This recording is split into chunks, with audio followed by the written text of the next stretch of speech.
Hello friends, welcome back to my channel.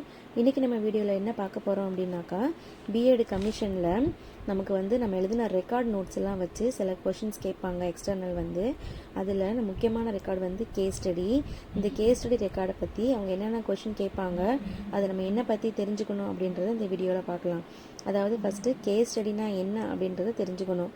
வகைத்தன்மையுடைய ஒருவரை ஆழமாக ஆராய்ந்தறிதலுக்கு தனியால் வகை ஆய்வு என பெயர். கேஸ் ஸ்டடி அப்படின்னா தனியால் வகை ஆய்வு அப்படின்னு அர்த்தம். அதாவது நம்ம டீச்சிங் ப்ராக்டிஸ் போவோம் இல்லையா, அதில் நம்ம நிறைய கிளாஸஸ்க்கு போவோம். நம்ம போகிற கிளாஸில் இருக்கிற ஸ்டூடெண்ட்லேருந்து ஏதாவது ஒரு ஸ்டூடெண்ட்டை நம்மனே செலக்ட் பண்ணி எடுத்துகிட்டு அவங்கள பற்றி ஃபுல்லாக நம்ம அவங்கள்ட்ட பேசி அவங்களோட டீட்டெயிலை கலெக்ட் பண்ணி நம்ம அவங்கள பற்றி ஃபுல்லாக எழுதுறது தான் இந்த கேஸ் ஸ்டடி ரெக்கார்டு.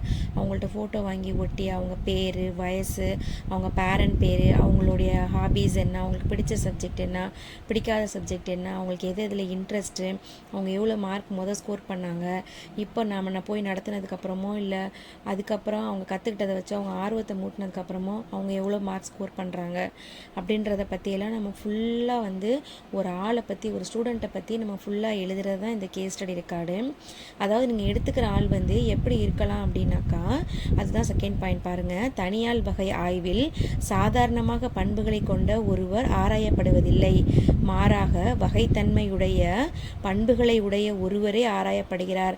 அதாவது நார்மலாக இருக்கிறவங்க ஸ்டூடெண்ட்டை பற்றி, அதாவது ஆவரேஜாக இருக்கிறவங்கள பற்றி நம்ம இந்த கேஸ் ஸ்டடிக்கு நம்ம எடுத்துக்கிறது இல்லை. அதாவது நம்ம எடுத்துக்கிறவங்க எப்படி இருக்கணும்னா, ஒன்று நல்லா படிக்கிற ஸ்டூடெண்ட்டாக இருக்கணும், இல்லை ரொம்ப மோசமாக படிக்காமல் இருக்காங்கள்ல அந்த ஸ்டூடெண்ட்டை பற்றி நம்ம எடுத்துக்கிறவங்களா இருக்கணும். அதாவது நல்லா படிக்கிற ஸ்டூடெண்ட் எடுத்துக்கிறோம் அப்படின்னாக்கா, அவங்க எப்படி நல்லா படிக்கிறாங்க, அவங்க படிக்க மோட்டிவேட் பண்ணுறது எது, அவங்க எப்படி கிளாஸில் கவனிக்கிறாங்க, அவங்களோட குடும்ப சூழ்நிலை எப்படி இருக்குது, அவங்களோட பேரண்ட் அவங்களை எப்படி கைட் பண்ணுறாங்க அப்படின்றத பற்றி நம்ம எழுதலாம். அதே மாதிரி படிக்காத மாணவர்கள் இருக்காங்க அப்படின்னாக்கா, அவங்க ஏன் படிக்க மாட்றாங்க, அவங்கள படிக்க தடுக்கிறது எது, அவங்க ஏதாவது கெட்ட பழக்கத்துக்கு ஆளாகியிருக்காங்களா, அதை எப்படி விட்டு ஒழிக்கிறது அப்படின்ற மாதிரி நம்ம கொடுக்கறதுக்காக தான் ஒன்று நல்லா படிக்கிறவங்களை எடுத்துக்கணும், இல்லை ரொம்ப படிக்காதவங்களை எடுத்துக்கணும்.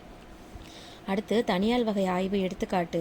ஃபஸ்ட்டு பாயிண்டில் பாருங்கள். எல்லா பாடத்திலும் முதலாவதாக வரும் ஒரு மாணவர் வகைத்தன்மை உடையவர். அம்மாணவர் பள்ளி பாடங்களில் எப்பொழுதும் முதலாவதாக வருவதற்கு உதவும் காரணிகள் யாவை, அம்மாணவரின் தன்மைகள் யாவை என்பன போன்றவற்றை அலசி ஆராய விளையும் போது தனியால் வகை ஆய்வு பயன்படுத்தப்படுகிறது. அப்படி இல்லாட்டி போதைப்பொருள் பழக்கத்திற்கு ஆளாகிவிட்ட அல்லது நன்கு படிக்காத ஒரு மாணவர் வகைத்தன்மை உடையவர் ஆவார்.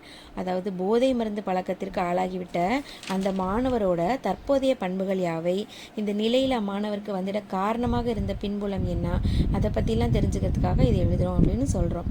அடுத்து இந்த தனியால் வகை ஆய்வில் நம்ம முக்கியமாக என்ன எழுதணும்னா, அந்த மாணவர் பற்றிய குறிப்பு எழுதணும், அவங்களுடைய கல்வி காரணங்கள் எழுதணும், அவங்க பாட இணை செயல்களில், அதாவது வெறும் பாடத்தை மட்டும் இல்லாமல் கோ கரிக்குலர் ஆக்டிவிட்டீஸ், மற்ற ஆக்டிவிட்டீஸ்லலாம் அவங்க எவ்வளோ ஸ்பெஷலாக இருக்காங்க, எவ்வளோ ஆர்வமாக இருக்காங்க அப்படின்னு எழுதணும்.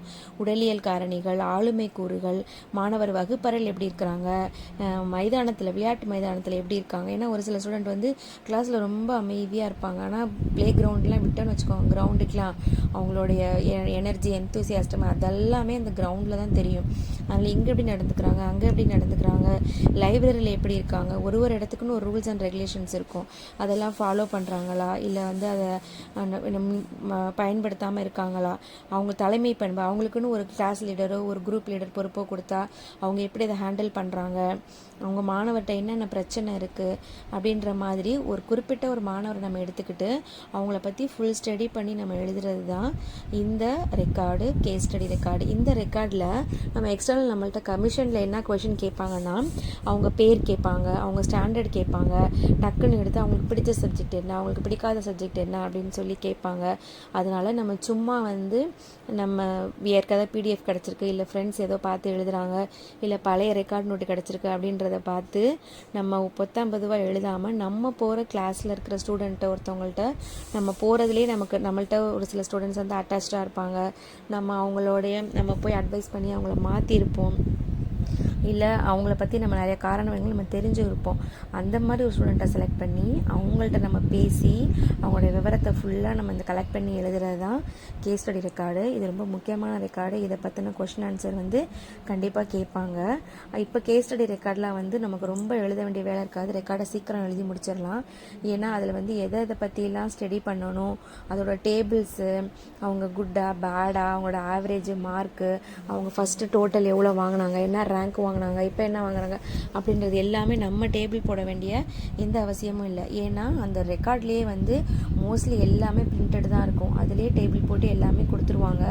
நம்ம அதில் வந்து அந்த ஸ்டூடெண்ட்டை பற்றி தெரிஞ்சுக்கிறது மட்டும், இன்ஃபர்மேஷன்ஸை மட்டும் கேதர் பண்ணி நம்ம வந்து அதுக்கான நம்ம ஆன்சர் மட்டும் கொடுத்தா போதும். அதனால் இந்த கேஸ் ஸ்டடி ரெக்கார்டை பற்றி முக்கியமாக நல்லா தெரிஞ்சுக்கோங்க. ரெக்கார்ட்ஸை பற்றின வீடியோ நம்மளுடைய சேனலில் இருக்குது. தேவைப்படுறவங்க ப்ளேலிஸ்ட்டில் செக் பண்ணிக்கோங்க. இன்னும் உங்களுக்கு எந்த மாதிரி வீடியோஸ்லாம் தேவை அப்படின்றத எனக்கு கமெண்ட் பண்ணுங்கள். ஃபர்தராக நான் டீட்டெயில்டாக எல்லா வீடியோவும் நான் அப்லோட் பண்ணுறேன். தேங்க்ஸ் ஃபார் வாட்சிங்.